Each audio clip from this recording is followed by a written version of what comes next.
What's important for people to understand is the president laid out very clearly in his news conference yesterday that we do have a comprehensive strategy for dealing with ISIL. What the president is still waiting on are some military options that are being developed by the professionals at the Department of Defense for possible military strikes against ISIL in Syria.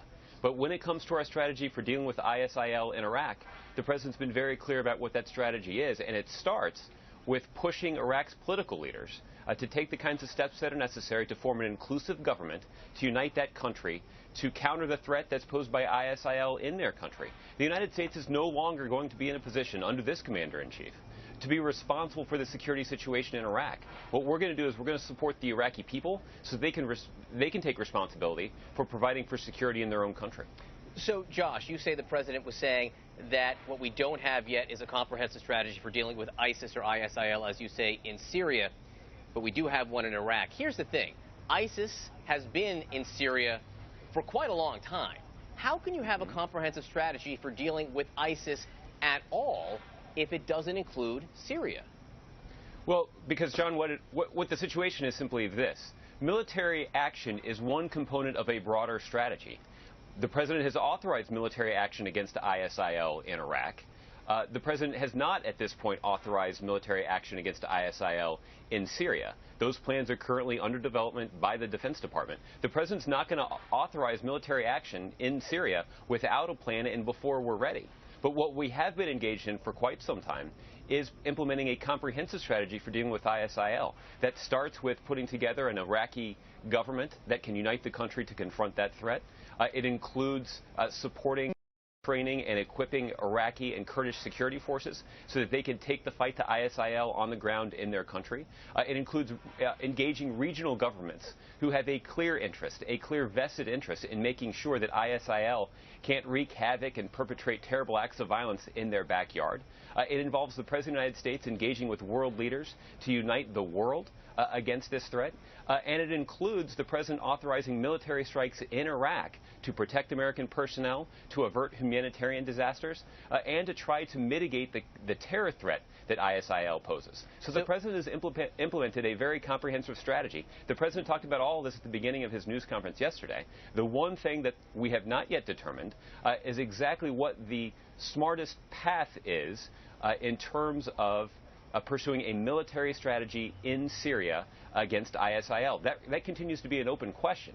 The president was asked yesterday whether or not congressional authorization would be required before authorizing or before ordering military strikes in Syria. And Josh, that's when the president said we don't have a strategy yet. And that's because we don't yet have plans. We don't yet have military options in terms of striking ISIL in Syria. That's what the president described as putting the cart before the horse. So, Josh, if the United States does have a comprehensive strategy for dealing with ISIS, despite whatever the president said, whatever words he chose to use yesterday, if the United States does have a comprehensive strategy, is it now working? We've seen reporter James Foley beheaded last week by ISIS. We've seen many Syrian troops in a video released by ISIS massacred over the last several days. They just took over an air base in northern Syria. They're still operating, albeit perhaps on the run in Iraq. But is this comprehensive strategy you say the White House has, is it working? Well, John, if you take a look at exactly what's happened over the last several weeks, you can see that we've made important progress. Because of the military action that the president authorized, we prevented a humanitarian disaster at Sinjar Mountain, where there were some religious and ethnic minorities that had been cornered by ISIL. Those individuals have been freed. Just in the last few weeks, ISIL was aggressively making an advance on Erbil. Because of the military airstrikes that the president authorized, that advance was blunted. That ensured that American personnel who are in Erbil are not in harm's way.